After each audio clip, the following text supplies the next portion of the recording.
नमस्कार. 10वीचे विद्यार्थी मित्र, आज आपण out of book question number 5 मधले काही क्वेश्चन्स पाहणार आहे. त्यामध्ये ट्रिग्नोमेट्री चॅप्टर आज मी सिलेक्ट केलेला आहे. ट्रिग्नोमेट्री चॅप्टर मधले जे क्वेश्चन नंबर 5 3 मार्कासाठी क्वेश्चन्स येतात ते कोणते असतात, कसे असतात, त्याबद्दल आपण आज चर्चा करणार आहे. मग त्यामधले जे हे आहेत आताच्या नवीन क्वेश्चन सेट मधले हे मी 7 प्रॉब्लेम आहेत. GSCRT एक क्वेश्चन सेट दिली, त्यामधले 7 प्रॉब्लेम आहेत, ते आपण 1 बाय 1 पाहणार आहोत. ठीक आहे.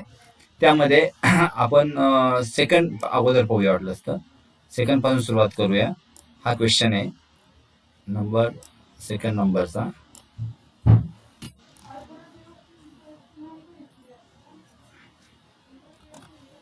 Okay, this one. If cos A plus cos square A equal to 1, then sin square A plus sin raised to 4A sin 4A equal to how much? आता हे दाखवताना जे गिवन आहे ते लिहित असतो. कोणताही ट्रिग्नोमेट्रीचा असो, कोणताही क्वेश्चन नंबर 5 मध्ये आला ना, तो क्रिएटिव्ह असतो. क्रिएटिव्ह असतो म्हणजे फक्त विचार करायला लावणारा असतो. तो असं खूप अवघड किंवा काय असतो असं काहीच नसतं. तो सोपाच असतो. फक्त थोडासा विचार करायचा. लॉजिकली कसा विचार करू शकता तुम्ही. याचे 2-3 प्रकारे पण उत्तर येतात. 2-3 एक्झाम उत्तर पण असतात. त्याला फ्री एंडेड क्वेश्चन म्हणतात. तर अशा टाईप मधला आता हा एक क्वेश्चन आहे जो कशा पद्धतीने सॉल्व्ह करायचा. यामध्ये क्वेश्चन वाचल्यानंतर cos A plus cos square A equal to 1, then sin square A plus sin raised to 4A किंवा sin 4A equal to how much? हा, यामध्ये जे गिवन आहे ते अगोदर घेणार. गिवन काय आहे? cos A plus cos square A equal to 1. आता हे जे गिवन आहे, या गिवन कडे आपण असा विचार करायचा की हे गिवन पासून आपल्याला काय काय मिळू शकतं. तर या ठिकाणी जर नीट पाहिलं तर cos square A 1 आहे आणि हा असलेला एक ट्रिग्नोमेट्रिक फंडामेंटल आयडेंटिटी आपल्याकडे. ती फंडामेंटल आयडेंटिटी काय आहे की उदाहरणार्थ मी इथे cos A या साईडला ठेवलं तर या साईडला काय होईल? 1 मायनस cos square A. आणि यासाठी आपल्याकडे फंडामेंटल आयडेंटिटी आहे. काय आहे? म्हणजेच काय होईल? cos A equal to sine square A होईल. बरोबर आहे. इथे आपण असं लिहू शकतो, since 1 minus cos square A equal to sine square A. ही फंडामेंटल आयडेंटिटी आहे ट्रिग्नोमेट्री मध्ये. ठीक आहे, इथपर्यंत आलो. हा, आता साइन स्क्वेअर A आहे तर आपल्याला जे गिवन इक्वेशन आहे यामध्ये इथं साइन स्क्वेअर A आहे ना, म्हणजे आपल्याला या साइन स्क्वेअर A बद्दल cos A टाकता येईल. आणि आता याबद्दल टाकायचं साइन 4A चं काय व्हॅल्यू. तर पहा, हे साइन स्क्वेअर A याला वाटलं असतं आपण 1 बोलूया आता. आणि ऑन स्क्वेअरिंग केलं. On squaring cos square A equal to काय होणार आहे? Sign 4A. अरे आपल्याला जे पाहिजे तेच मिळालं. साइन स्क्वेअर A पण मिळाला, साइन 4A पण मिळाला. मग त्याची व्हॅल्यू आपण अशी टाकू शकतो. नाऊ कन्सिडर, असं म्हणू शकतो. नाऊ कन्सिडर काय? Sine square A plus sine 4A which is equal to sine square A ची व्हॅल्यू मी इथे काय टाकणार? या इथे दिलेली आहे त्यावरून 1 वरून cos A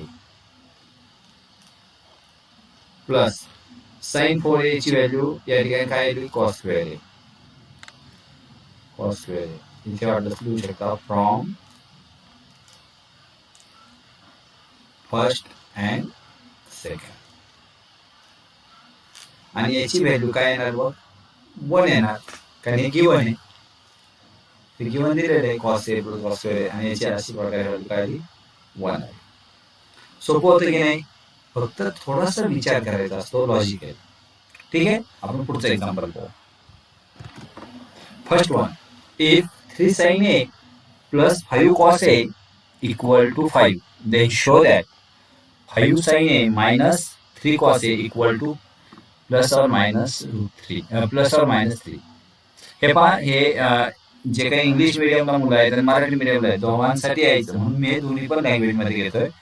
हे सर्वांना उपयोगी होईल अशा पद्धतीने. आणि हाऊ टू सॉल्व हेच तुम्हाला समजायला पाहिजे आणि ते लक्षात येते यामध्ये. ठीक. यामध्ये सुद्धा जे गिवन आहे ते लिहितो आपण अगोदर. आता हे जे दिलेलं आहे यापासून घाबरून जायचं काहीच गरज नाही. इथे 3 sin a 5 cos a 5a इथे प्लस और मायनस 3a असं काय घाबरून जाण्याची काहीच गरज नाही. जे दिलेलं असतं त्याने स्टेपने चालू करणार आहे आपण. शो दॅट करायचं म्हणजे आपल्याला जे काही गिवन आहे त्यावरून. गिवन काय आहे हे पहा.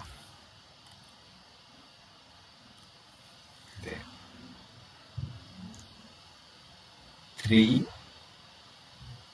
sin a plus 5 cos a equal to 5. हे गिवन होतं ते गिवन लिहा. ठीक आहे. हां, आता आपल्याला जर विचार केला तर इथं काय होत आहे का नंतर आपल्याला शो दॅट मध्ये जे आहे ते 5 sin a 3 cos a असं काही दाखवलं. आता याचा जर विचार केला तर साइन आणि कॉस असताना आपल्याला कोणता फॉर्म्युला आहे साइन आणि कॉस असलेला ट्रिग्नोमेट्रिक आयडेंटिटी मधला कोणता फॉर्म्युला जो आता आपण वर पाहिला तो sine square A plus cos square A equal to 1 हाच फॉर्म्युला आहे की नाही आपल्याकडे. Sine square A plus cos square A equal to 1. मग या फॉर्म्युलाचा कुठे वापर करता येईल का. म्हणजे इथे तर स्क्वेअर नाहीये आणि इकडे तर स्क्वेअर आहे. मग पाहूया आपण ऑन स्क्वेअरिंग करून काय होतं ते पाहूया. पहा स्टेप बाय स्टेप चालू आहे. मग ऑन स्क्वेअरिंग बोथ साइड. जर ऑन स्क्वेअरिंग केलं तर येईल 3 sin a plus 5 cos a bracket square equal to 5 square. काय केलं on squaring. Now 3 sin a plus 5 cos a bracket square it is equal to first term square means 9 sin square a plus second term square 25 cos square a plus 2 into first term into second term means 2 into 3 into 5 3 into 5 15 into 2 30 sin a cos a which is equal to 25. हां, अजूनही आपण जे आपल्याला show that आहे याच्या कुठे जवळपास दिसत नाही आपण. आता विचार करा 5 आणि साइन ए. साइन एचा कोएफिशियंट 5 आहे आणि कॉस एचा 3 आहे. हे कधी शक्य होईल. इथे साइन एचा 3 आहे इथे साइन एचा 3 आहे आणि कॉस एचा 5 आहे. म्हणजे या ठिकाणी साइनची व्हॅल्यू मध्ये कॉस गेलं आणि कॉसच्या ठिकाणी साइन आलं तरच शक्य आहे. आणि हे कधी शक्य आहे फक्त या ठिकाणी आयडेंटिटी फॉर्म्युला वापरला तर. हे साधं सिंपल लॉजिक तुमच्या लक्षात यायला पाहिजे. म्हणजेच आता मी इथे काय करणार पहा नेक्स्ट स्टेपला दिस 9 into 1 minus cos square a plus 25 into 1 minus sin square a. बाकीचे आहे 30 sin a into cos a as it is equal to 25. इथे काय केली सिन्स इथे आपण एका याच्यात लिहू शकतो sin square a plus cos square a equal to 1 हे यूज केलं. नाउ आता या पद्धतीने यूज केल्यानंतर आपल्याला कशा पद्धतीने जायचंय मल्टिप्लाय करतो. आता मी प्रत्येक ब्रॅकेटला म्हणजे इथे काय येईल 9 मायनस 9 कॉस स्क्वेअर ए. थोडासा कॉन्फिडन्स वाढला कारण आता 9 कॉस स्क्वेअर ए आले इथे 3 कॉस स्क्वेअर ए म्हणजे येऊ शकतं. यानंतर 25 minus 25 sign square a plus as it is 30 sin a into cos a which is equal to 20. या ठिकाणी पहा हे 9 आणि हे 25 हे कशा पद्धतीने येणार 9 प्लस 25 जे आहे ते इकडे सबट्रॅक्ट होणार किंवा आपण नेक्स्ट स्टेप अशी पण दाखवू शकतो पहा की negative 9 cos square a negative 25 sin square a plus 35 sin a cos a which is equal to 25 minus 25 minus 9. 9 and 25 transpose to RHS. Now this 25 get cancelled. 25 होते ते गेट कॅन्सल. आता या ठिकाणी हे जे निगेटिव्ह साईन आहे ते common काढतो. निगेटिव्ह कॉमन काढलं ब्रॅकेटमध्ये राहील 9 cos square a plus 25 sin square a minus 30 sin a cos a which is equal to negative 9. दोन्ही साईडला निगेटिव्ह साईन आहे ते कॅन्सल होईल. म्हणजेच या ठिकाणी हा जो आहे हा कशाचा स्क्वेअर आला आता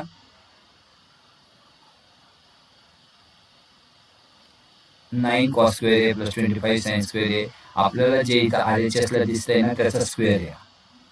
यामध्ये आपण पहा 5 sin a minus 3 cos a bracket square equal to 9. ठीक आहे. म्हणजे जे आपल्याला पाहिजे होतं ते इथे मिळतंय. आता on taking square root 5 sin a minus 3 cos a which is equal to plus or minus 3. आणि आपल्याला शोधायला करायचं होतं ते शोधा. ठीक आहे. नेक्स्ट यानंतर आपण सोप्यामधला सोपा म्हणजे तुम्हाला पण लोड आहे सगळे सर्व सोपे आहेत. म्हणजे लक्षात येईल का मला एक त्यामध्ये मी हा 5वा एक घेतो आता.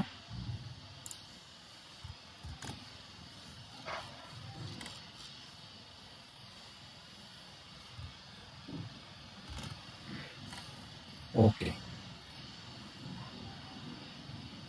If sin theta plus cos theta equal to root 3, then show that tan theta plus cot theta equal to 1. पहिल्यासारखंच तुम्हाला आता थोडासा कॉन्फिडन्स 100% आला असणार आहे. कशा पद्धतीने द्यायचं आहे जे गिवन आहे ते देतो. sin theta plus cos theta equal to root 3. It is given. आता हे गिवन आहे आणि आपल्याला tan theta आणि cot theta दाखवायचं आहे. आता यासाठी करताना आपल्याला काय करावं लागेल पहा की साइन आणि कॉस थीटासाठी काय जो काही फॉर्म्युला आहे आपल्याकडे तो काय आहे स्क्वेअरिंगचा आहे. आणि इथे रूटचं पण साइन निघून जाईल की नाही स्क्वेअर केलं तर. मग एकदा आपण स्क्वेअर करून तर पाहूया. मग ऑन स्क्वेअरिंग जर केलं तर काय होणार आहे sine theta plus cos theta which is equal to 3 on squaring. Sorry इथे स्क्वेअर. मग स्क्वेअर काय होतं sine square theta first term square plus second term square plus 2 into first term into second term which is equal to 9. Sorry which is equal to 3. मग हे 1 असतं हे तुम्हाला माहिती आहे. 1 plus 2 sin theta into cos theta equal to 3. You may write since sin square theta plus cos square theta which is equal to 1. हे 1 इकडे minus होतील म्हणजेच 2 sin theta cos theta which is equal to 3 minus 1. 2 sin theta cos theta equal to 2. 2 get cancelled. Sin theta into cos theta which is equal to 1. हे आपल्याला मिळालं. पण हे शोधात करायचं नाहीये. शोधात काय करायचं आहे tan theta plus cot theta equal to 1. मग आता हे कसं करता येईल किंवा यावर विचार करण्यासारखं आहे. तर हे विचार करण्यासाठी पहा सिंपल आपल्याकडे फॉर्म्युला कोणता आहे sin square theta plus cos square theta equal to 1. हा कोणता आहे? फंडामेंटल आयडेंटिटीज किंवा फॉर्म्युला म्हणलं तरी याला चालेल. आपल्याला फॉर्म्युला आहे फंडामेंटल आयडेंटिटीज मध्ये. तर याला मी काय करतो, sine square theta divided by sine theta cos theta plus cos square theta divided by sine theta into cos theta which is equal to 1 divided by 1. काय केलं? If we are going to write equation 1, this is equation 2. तर on dividing equation 2 by 1 division घेतलं तर या ठिकाणी एक sine थिटाला यामध्ये एक कॉस थिटाला cos theta cancel. Then it is equal to tan theta plus cos upon sine cot theta which is equal to 1 आणि it is proof. So simple. हे अशा प्रकारचे सोपे एक्झाम्पल्स हे क्वेश्चन नंबर 5 मध्ये असतात. आणखीन जर आणखीन एखादं एक्झाम्पल बघूया आपण. एखादं एक्झाम्पल आपण सर्वच पाहणार आहे या व्हिडिओमध्ये. हा एक झालाय आणि हा एक झाला. क्वेश्चन नंबर 4 एक बघूया आता.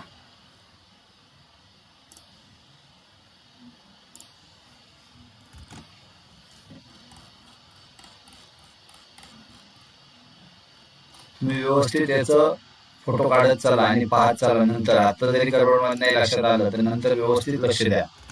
कंट्रोल पहा. आता मी हे एक्झाम्पल सोडवतोय.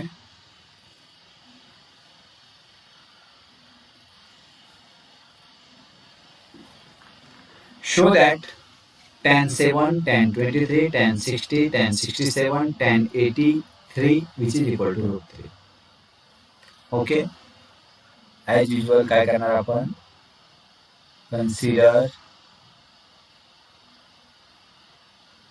LHS. LHS काय? LHS आहे tan 7 into tan 23 into tan 60 into tan 67 into tan 83. आता थोडासा विचार जर केला तर एक गोष्ट पहा, नीट व्यवस्थित लक्षात घ्या तुम्ही. हे जे आहेत यामध्ये tan 7 झालं, tan 23 झालं किंवा tan 67, tan 83 याच्या व्हॅल्यू आपल्याला माहित नाहीये. म्हणजेच या ठिकाणी काहीतरी रिअरेंजमेंट करावीच लागणार आहे आपल्याला. tan 60 ची व्हॅल्यू आपल्याला माहित आहे, पण बाकीची व्हॅल्यू माहित आहेत का? नाही माहित. मग काय करता येईल? तर या ठिकाणी थोडासा असं जर विचार केला तर एक गोष्ट लक्षात येते. पहा की या ठिकाणी हे tan 7 इंटू हे लास्ट वालं tan 83. का बरं मी शेजारी घेतलं? बिकॉज 7 प्लस 83 90 होतात, बरोबर, ज्याचा आपल्याला यूज करायचा आहे. त्यानंतर इंटू tan 23 इंटू tan 67. 67 आणि 23 सुद्धा 90 होतात. आणि त्यानंतर लास्टला जे राहिलेले आहे ते tan 60 which is equal to, पहा tan 7 जे आहे tan 7 इंटू टॅनचं मी असे लिहू शकतो कॉट 90 मायनस 83 असे लिहू शकतो, कारण tan theta equal to cot 90 minus theta. Same here, tan 23 into cot 90 minus 67 into tan 60. Tan 7 into cot 7. Also tan 23 into cot 23 into tan 60. इथे आपण रिझन हे लिहू शकतो, tan theta equal to cot 90 minus theta. आता tan 7 into cot 7 1, ही value 1 आली into 1 into tan 60 √3, that is answer √3. इथे आपण since tan theta into cot theta which is equal to 1 हे रिझन लिहू शकतो आणि प्रूफ आलं. मीन्स हे सर्व इझी असतात. क्वेश्चन नंबर 5 ची भीती घ्यायची नाही. जे दिलेलं असतं ना ते फक्त सोडवण्याचा थोडासा प्रयत्न करा. तुमचं जे काही सिलेबस मध्ये असेल त्या सिलेबस मधल्या कन्सेप्टचाच विचार करून ते तुम्हाला सोडवता येईल, एवढं सोपं असतं. म्हणजे जो काही क्वेश्चन नंबर 5 आहे तो भीती घेतल्याने सुटत नाही. तो असं आपण फ्रेश मूड मध्ये राहू ना, येस मला जमेल, काहीतरी तर जमेल, जेवढं जमेल तेवढं जमेल, असं जरी पद्धती केला तरी पण तो सुटू शकतो आणि सुटतो. ठीक आहे. आज आपण 4 एक्झाम्पल्स पाहिले, टोटल 7 आहे. नेक्स्ट व्हिडिओमध्ये म्हणजे आता हे कंटिन्युअस व्हिडिओ येतील माझे, तर नेक्स्ट व्हिडिओमध्ये रिमेनिंग 7 एक्झाम्पल्स पाहू. आणखी काही वेगळं काय असेल तर तेही पाहू आणि अशा प्रकारे हे प्रॉब्लेम सॉल्व्ह करायचे आपल्याला. आणि हे करायचे आता माझे यानंतर सगळे आउट ऑफ बुक्स वाले जेवढे पण प्रॉब्लेम आहेत तेच प्रॉब्लेमचे व्हिडिओ येणार आहेत. आणि हे प्रॉब्लेमचे व्हिडिओ तुम्हाला व्यवस्थितपणे मिळावे, तुमच्या व्हॉट्सअपवर यावे किंवा तुमच्या युट्यूबवर तुम्हाला समजावं, यासाठी फक्त खाली असलेल्या माझ्या युट्यूबच्या खाली जे आहे त्या ठिकाणी बेल आयकॉनला क्लिक करा आणि सबस्क्राईब करा. आणि त्याशिवाय तुम्ही कमेंटमध्ये जर तुमच्याकडे एखादा प्रॉब्लेम असेल तर तोही पाठवू शकता मला, तर तो सोडवायचा आहे. किंवा तुम्हाला डायरेक्ट माझ्या व्हॉट्सअप नंबरवर पण तुम्ही मला तो प्रॉब्लेम पाठवू शकता. माझा व्हॉट्सअप नंबर आहे 8275522738. या नंबरवर मला तुमच्याकडे जर कोणता आउट ऑफ बोर्ड तुम्हाला तो सोप्या पद्धतीने करून हवा असेल तर मला पाठवू शकता. ठीक आहे. आज आपण इथे थांबूया. Good bye.